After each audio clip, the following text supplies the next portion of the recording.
Welcome to Grief, Gratitude, and the Gray in Between podcast. I'm your host, Kendra Rinaldi. This is a space to explore the full spectrum of grief, from the kind that comes with death to the kind that shows up in life's many transitions. Through stories and conversations, we remind each other that we're not alone. Your journey matters, and here we're figuring it out together. Let's dive right in to today's episode. Hello. Today will be a solo episode, and I'm actually uploading it on the same day I am recording. That's my plan. Today is October 29th, 2025. And 52 years ago today, my parents got married. And I want to talk about honoring and still celebrating their anniversary, even though my mom has died. It's been 9 years. And my dad is remarried. He's been remarried for 6 years now. Yet I still find it important to honor and remember dates like their anniversary, their wedding anniversary. It's so interesting because even though I was not born, of course, yet when they got married. Not of course. I mean, there's people that get married after they have kids, but uh, I just always remember every anniversary that my parents would have and the little gifts that my dad would give and vice versa. Some of the things my dad would almost always give my mom like useful gifts. It's cute. Like I think one time he gifted her like this table for her sewing machine. At least that's one of the things I remember.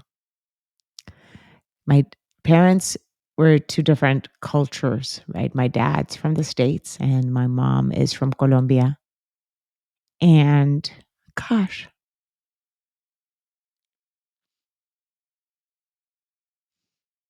that's so interesting.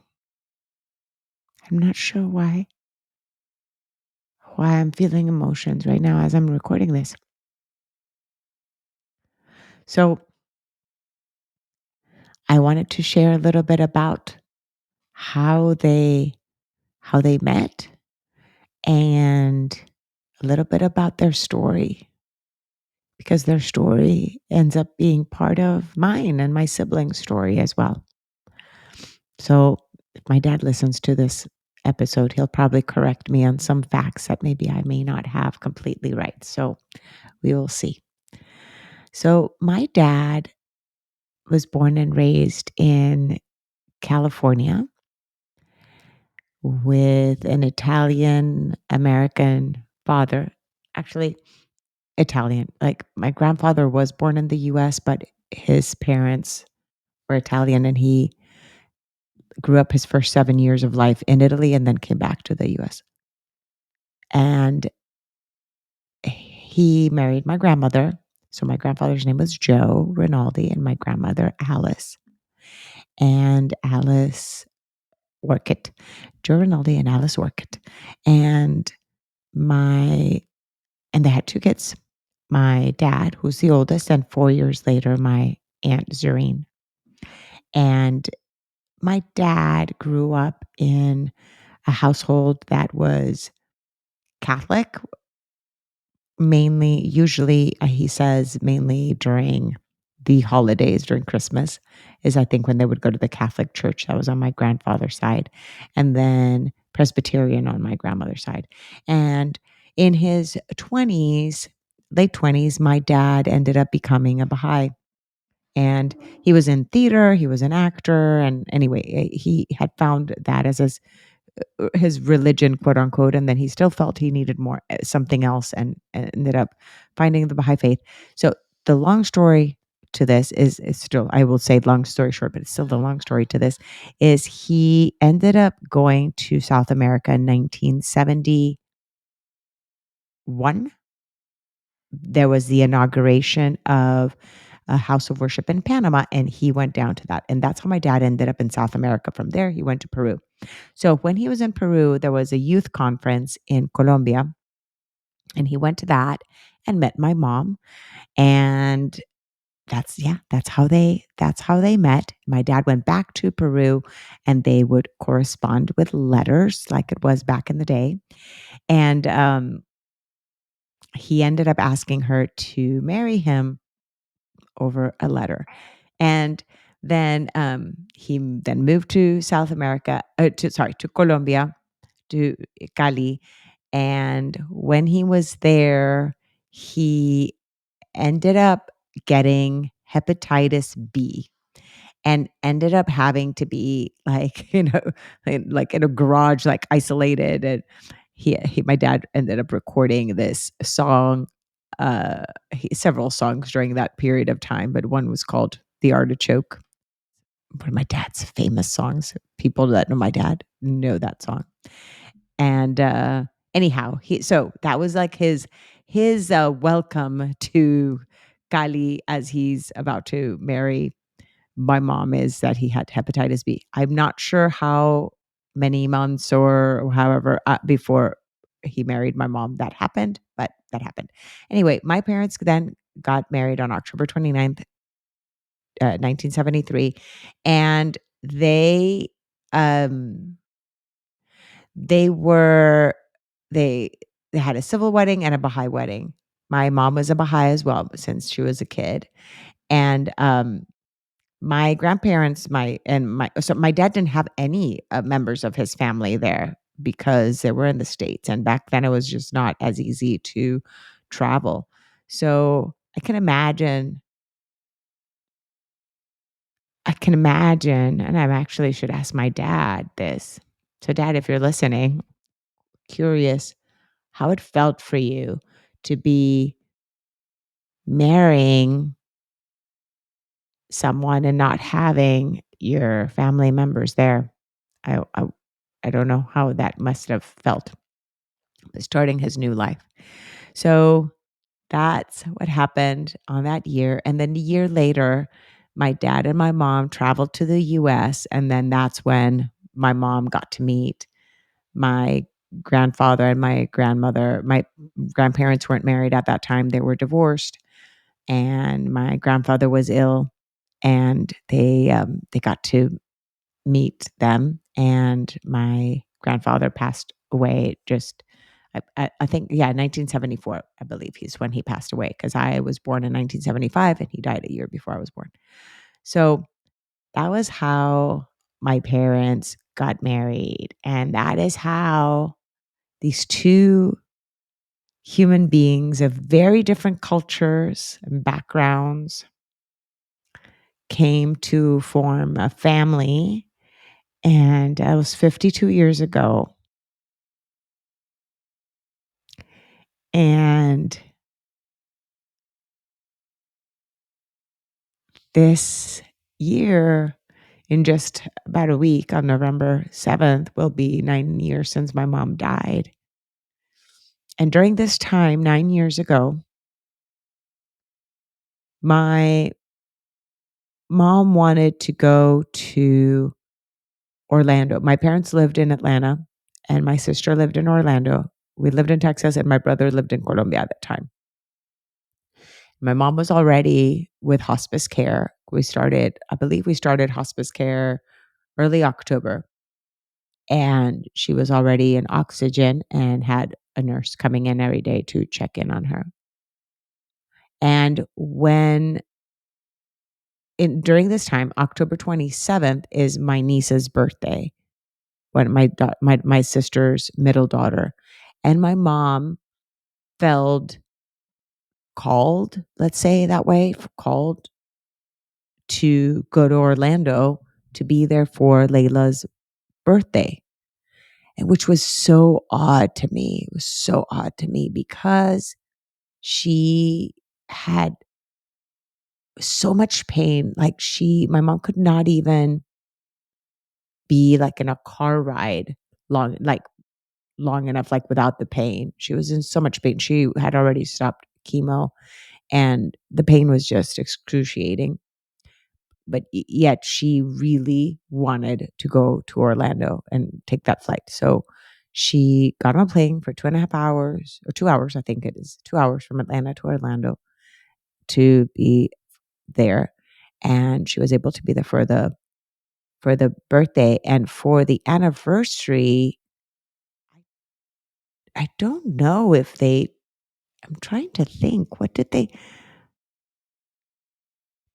do? I don't I'm so it's so odd. Like, I'm, like, trying to remember. I'm not sure if my parents ended up doing, like, a little 3-day trip or something, um, during that time because I recall seeing some pictures. They might have even taken, like, a little trip, but I'm not sure if it was during this. I don't think it was during their anniversary. Anyhow, so then 2 days later, so they went there for the 27th, then 2 days later, their anniversary. And then my mom's health just declined, like plummeted, like very quickly while she was in Orlando.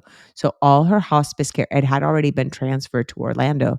And fortunately, they were able to like do something there with the hospice in Atlanta was able to find a contract with a hospice in Orlando, and they were able to come to an agreement because my mom's health insurance was actually only for the state of Georgia. Anyhow, they they managed to do that, and my mom had oxygen and some care while she was there, and again, her health just plummeted.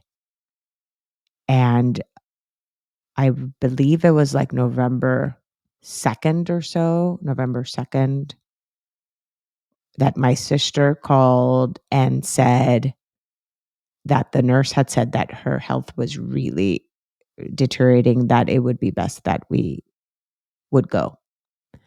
And so all of us ended up traveling there. I think we arrived on like the 3rd or something like that, November 3rd or 4th, something to that extent.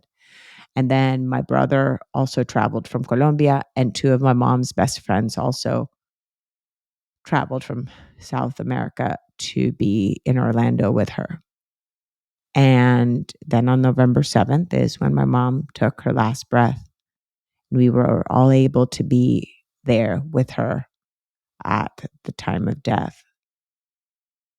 I say this because, and I might have shared this in this story is shared also in the episode that I did with my brother, but it is so magical to me, really like magical and miraculous that she followed this hunch, this pull to want to go to Orlando.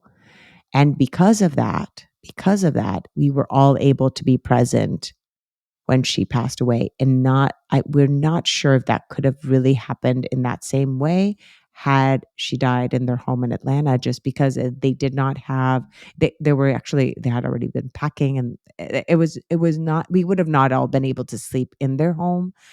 So, well, in my sister's home, we were able to all be there. So therefore we were by her, she died almost at midnight. So it was just so beautifully like orchestrated is all I could say, is that she followed this pull, this hunch of wanting to go there for her granddaughter's birthday, yet at the same time, it was probably her soul just calling her to where she was going to be laid to rest.